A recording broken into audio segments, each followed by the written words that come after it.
The first thing we're going to talk about is what makes a motor carrier unique. Different than what you wrote in Allstate. Different than what you might have written in a business auto arena. Because truckers are unique about that. Again, we're not talking about plumbers here. We're not talking about the smaller mom and pop air conditioner risk and those kind of things. We're talking about true trucking. The first thing that as a retail agent, as a wholesaler, as an insurance company you need to realize is all the information that's on the public websites. That's available to you either through the public websites or through a third-party provider. You guys use CAB. We have a connection with CAB plus carrier software that provides the same type of information that I think that I showed you about, that tells you, that aggregates everything on the public website. The place that you start with is the portal SAFER. The information is SAFER is information that's put in by two parties. The first party is put in by the insured, and they have to update that every 2 years. They tell the government who they are, addresses. They apply for certain authority. They tell you the cargo they intend to haul. And folks, please help your insurer. Don't put general commodities. That's not narrow enough. You'll see so many with those terminology in there. We'll talk more about that. The number of units, which is very important, and number of drivers, very important. Then they also put in a capsulation or a aggregate of the inspections they've had and give a safety rating. That information is put in by the officers, FMCSA. Then to that you have links to determine if they have authority to haul processed goods of others. We'll talk about that later, which requires financial information. There you can even find what insurance companies have met that requirement on their behalf and find out when that filing was made, which gives you some idea of an X date.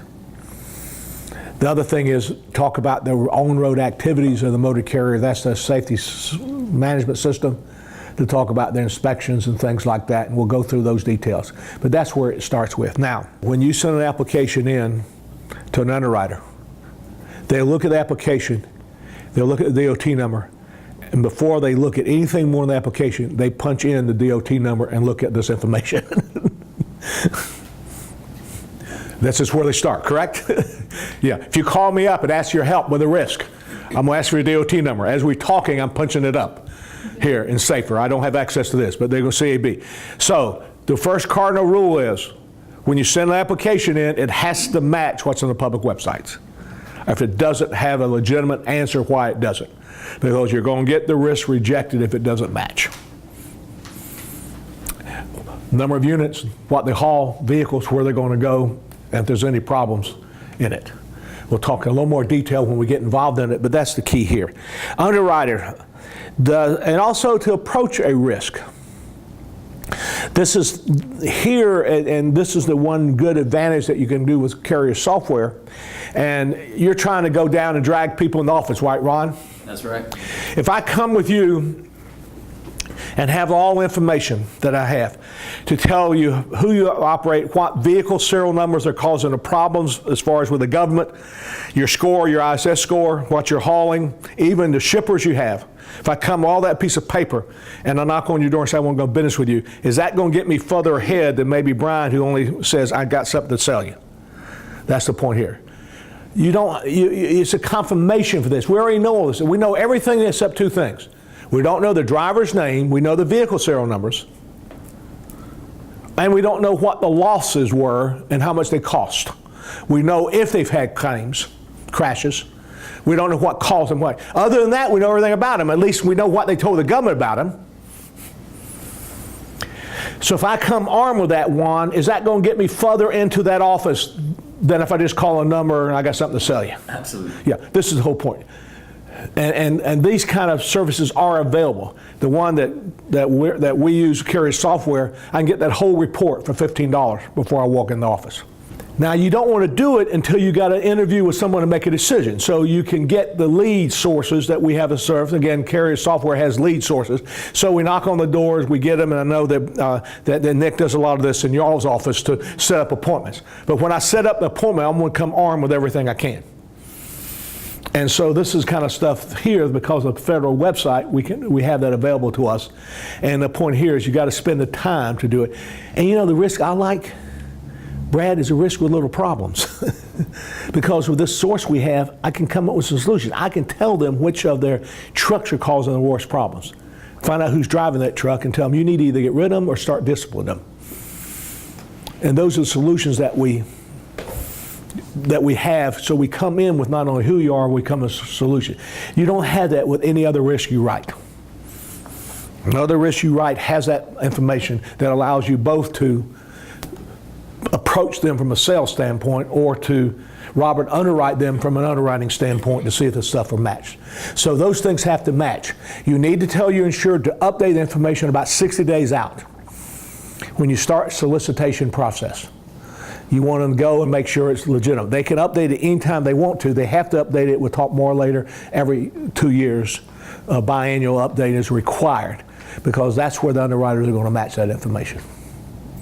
So the number one thing is understand what's available for the public websites. Use it for marketing. Use it for underwriting. Make sure everybody's looking at the same pictures here. I can't tell you how many insurers I've been with. There's so many that don't even know all this stuff is available. And it's smaller ones particularly. The second one, what makes a motor carrier a more difficult risk to write than typical others is because of something called owner-operators. Owner-operator is an individual who owns their vehicle and drives it themselves, better called independent contractors. There is no other industry that I'm aware of, even construction that use independent contractors, that'll take someone else's vehicle with the driver and then operate it as if they own it, with their name on the side, their DOT number on the side. And the government even makes that person with a DOT number responsible for the activities of that independent contractor or owner-operator. No general contractor construction does that. Nobody else does that in any other industry except the one we're dealing with. In fact, when we get to the bottom here, you'll find out that that owner-operator, by federal definition, is an employee of your insured. But that's unique. You don't have that in construction. So how do we understand that they're doing that? How are they operating that part of it? And then the reason that we have that so much important is the federal government makes us responsible for those owner-operators' vehicles' accidents. And if that owner-operator damages the vehicle while they're damage the public while they're operating on your insured's behalf, we have to pay for that damages, whether we know about owner-operators or not. So the number key here is, does your insured use owner-operators? How well they control them, who they are, how long they've been there. Do they meet the same quality of both risk and equipment that we have the owned vehicles? So how do we deal with that? The last thing is the two additional things on the bottom is the government regulation. Your insureds cannot operate until they obtain in interstate commerce, until they obtain a registration with the government, a DOT number. That registration, if they are hauling certain commodities and later at all, if they're for hire, after October 1st, we'll go more detail there. They have to have proof of financial responsibility. Where they're going to be stopped.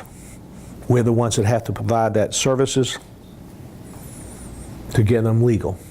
So they have to register and they have to meet financial responsibility requirements, and we help them meet the financial responsibility requirements.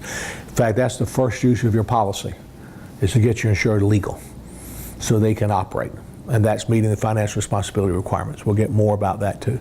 And lastly here is the government oversight. What other industry is somebody told when the driver has to stop and rest? In fact, the most ridiculous part about it, I don't know why this is even here, a driver has to stop in most industries in the first 8 hours for 30 minutes. I mean, who else has those things? And tell me, and things I got to do to screen Shelley as a driver. I got to ask things that violate any other industry. I got to ask how old she is on the application.